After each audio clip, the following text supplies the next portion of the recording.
pang guys kami.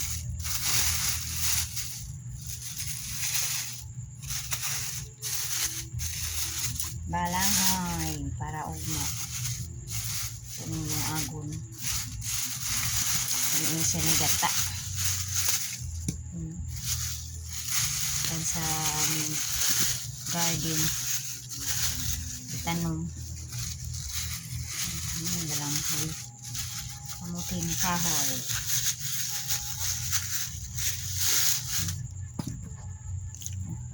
Para ugmain siya sa buntag. Kunin yung agon. Sa kape. Kami siya iputo, no? Bahala gamay lang iputo. Yung agon na lang. Pari sa kape. Kamuting kahoy.